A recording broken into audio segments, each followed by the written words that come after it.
Hello. In this video I wanted to share some general observations. I don't know if I could say that this is an in-depth analysis, but there's some interesting observations that you could get if you um, play around with the dashboard that we've shared, our COVID-19 dashboard. And there's some interesting data that we could look at in this video.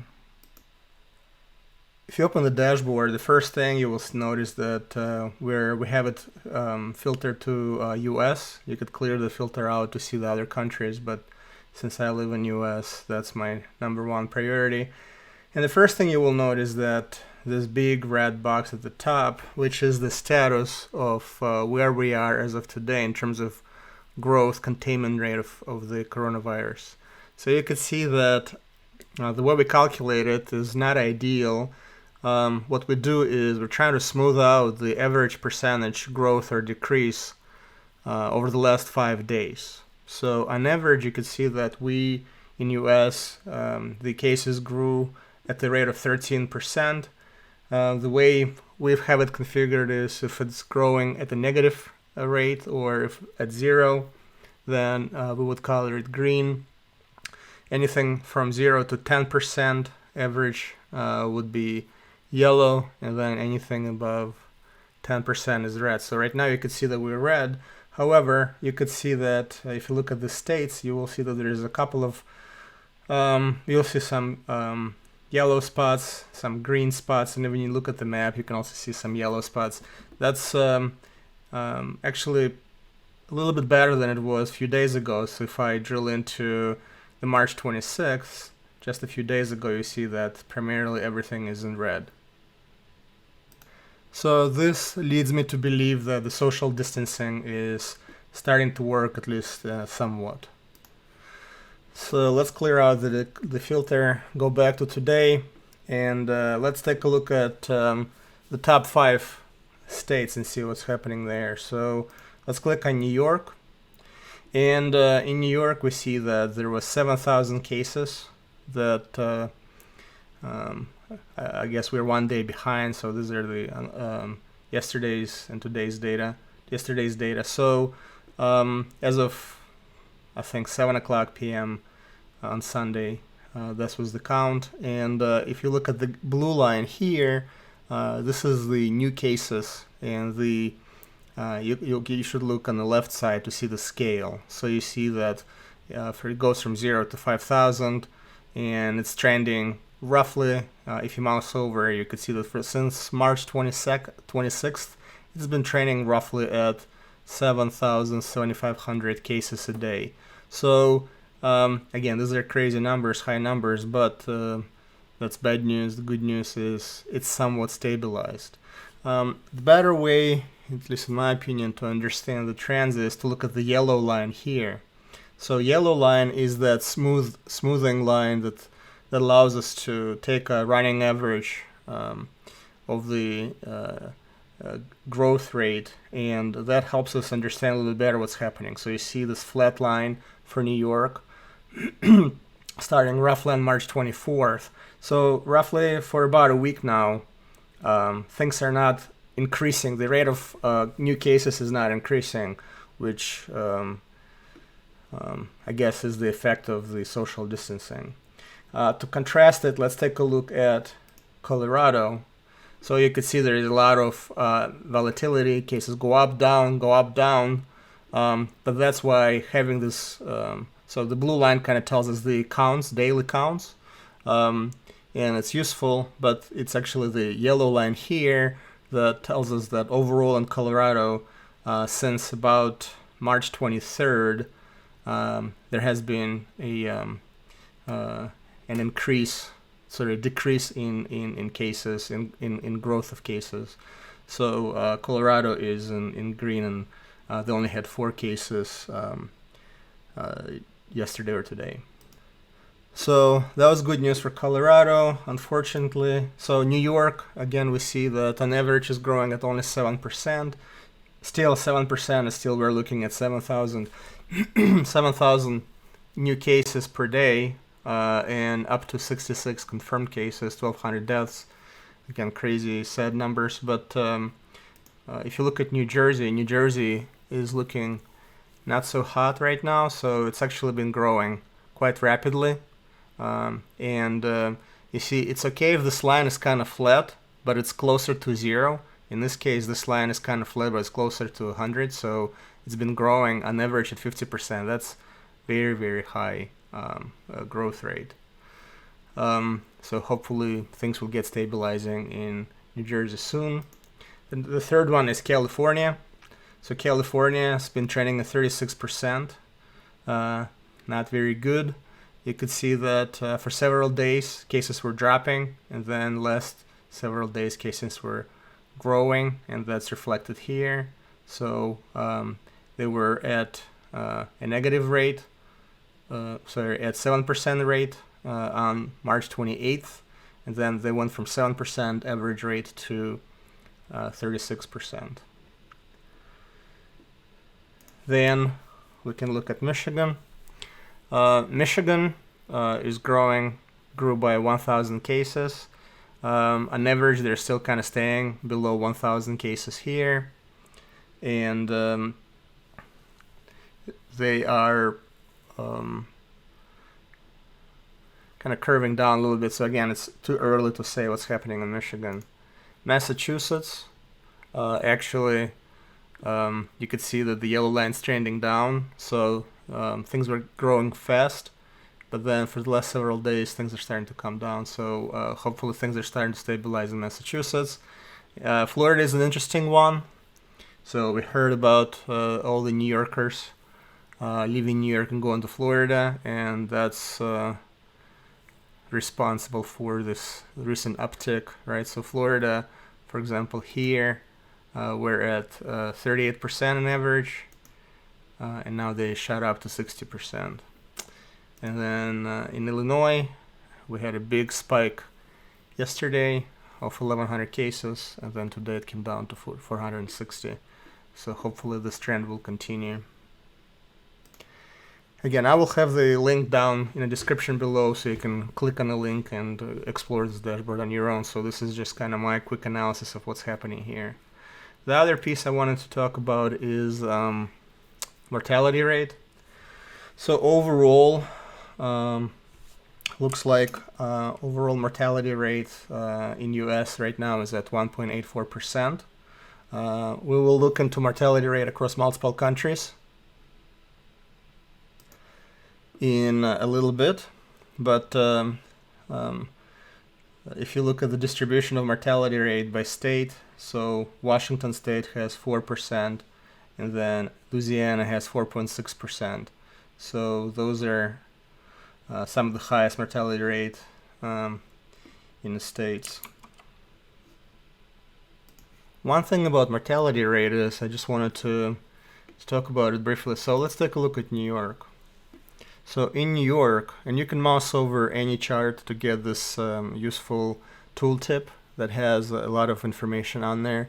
So you could see that in New York, on March 30th, they registered 253 deaths.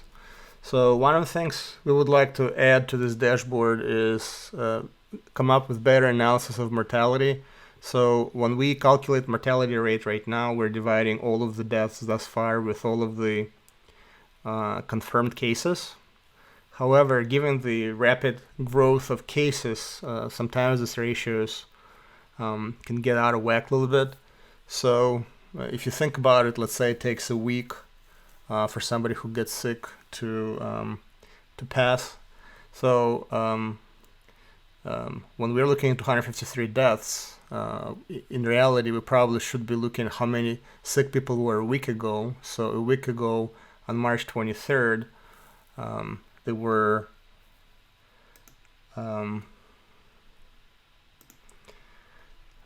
only 15,000 confirmed cases in New York, whereas right now there is 66,000 in New York. So when we're taking this ratio, this growth is skewing this ratio a little bit. So over the next several days, we will be adding a lot more intelligence with respect to mortality rate to have that temporal component in this calculation.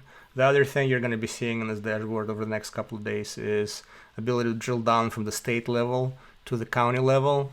The county level data set is only about a week old, so we didn't want to include it in this dashboard until we had a little bit of meaningful data in there. So I think over the next several days, we will be releasing the county level data set as well, so you'll be able to zero in on those numbers. Lastly, we've added another metric to our dashboard that allows us to put things in perspective. So if you mouse over New York, so you will have a lot of information again on the tooltip. And the important piece of information to see here is the confirmed cases per 1 million. So here you see 3,427 confirmed cases per 1 million. So that helps us normalize the amount of cases given the population of the state. So effectively what this says that if the New York population was only 1 million, then only 3,000 people would have been 3,400 people would have been sick right now. And because New York population is 19.5 million, so total is roughly 65,000 cases.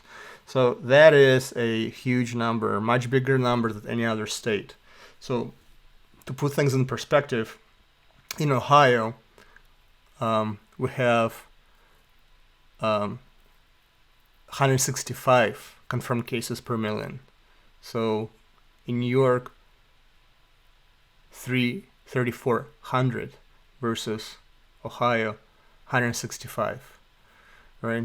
Michigan only have 651, right? So completely order of magnitude difference in how many people per million. So the only other state that's close is, I think, New Jersey. We have 1,800 cases per million, and let's see what's going on in the West.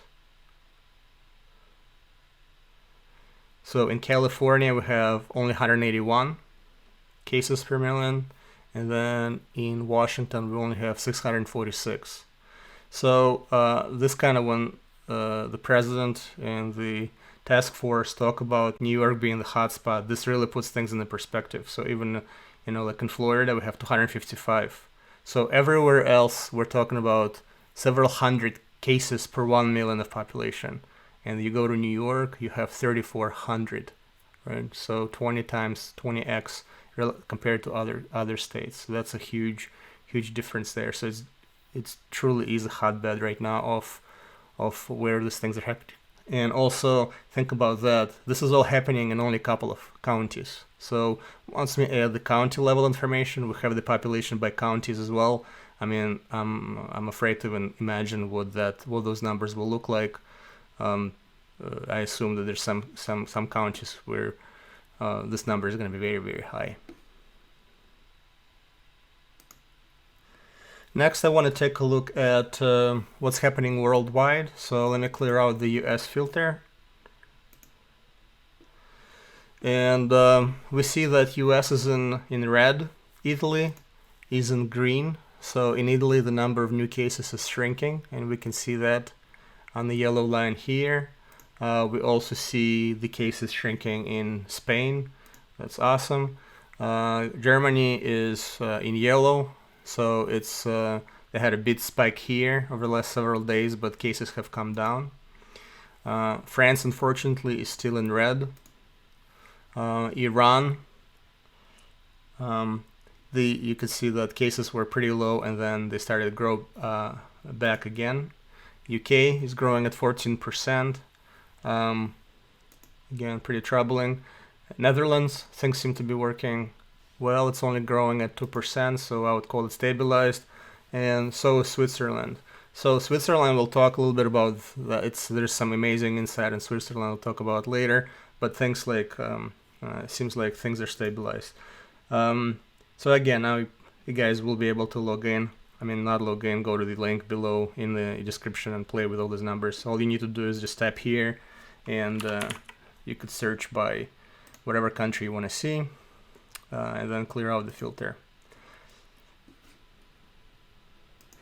Lastly, I want to talk about mortality analysis. So this is an interesting piece here because that allows us to analyze what happened with this epidemics over time. So let me go ahead and play this starting in February 1. So you could see that China is the only kind of dominating the chart. Now Japan is showing up, France, and let me pause this for a sec and explain to you how these two charts are different.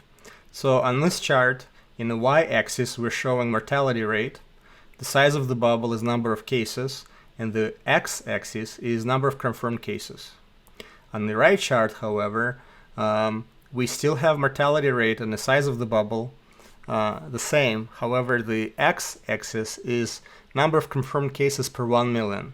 And what you will see is the press really is focusing on information kind of served by the chart on the left, where the real insight and the real decision making should be coming out of the chart on the right.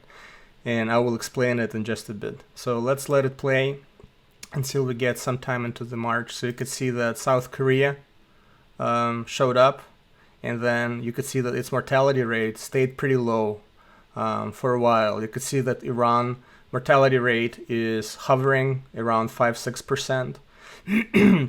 And then early on, the mortality of most countries was pretty low.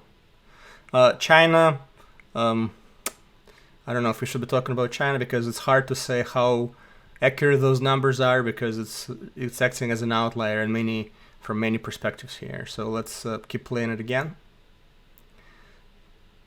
And you could see how Italy keeps growing. It keeps growing here, but it's growing much faster in this chart because proportionally more and more people with respect to the percentage of population is getting sick in Italy, right? And you see that it started out at about 4.5-5%. So as long as the number of cases per million was, let's say, 122 below 200, mortality was still low. Then as we let things develop, let's pause it here, March 20th, we see that now mortality is over 6%.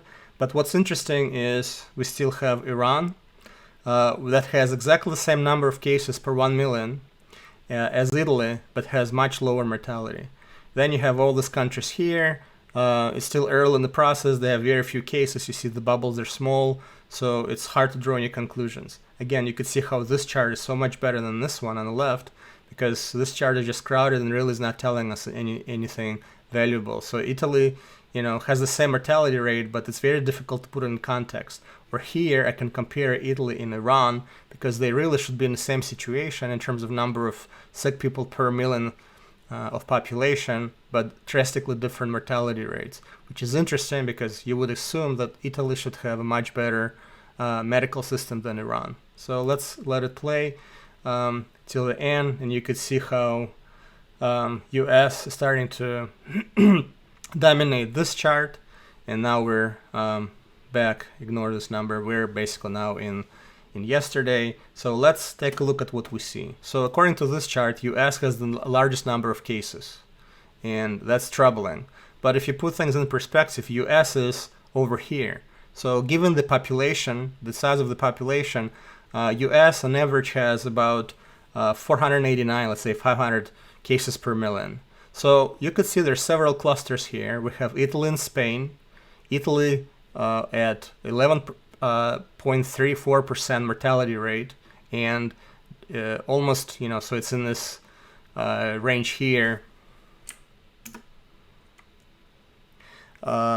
with from 1500 to 2000, right? So it has 11.4% mortality rate, and then very similar numbers are for Spain, right? So they both have almost 2,000 cases per million and high mortality rate. So that just tells us that medical systems do get overwhelmed once that percentage of people who are sick hits a certain threshold. And as you log in and play with these numbers, you could see how mortality rate in Italy started climbing up as their medical system became overrun and out of capacity. Then you have these countries here. That's another interesting cluster. So we have France, Netherlands, United Kingdom, and Iran, and Belgium. So again, surprised to see Iran in there because these are European countries, socialized medicine, modern medicine. So again, maybe there's some interesting trends there to explore later. And then we have this cluster here. So this is cluster of low mortality, right? We have US, Portugal, Israel, Germany, and Austria.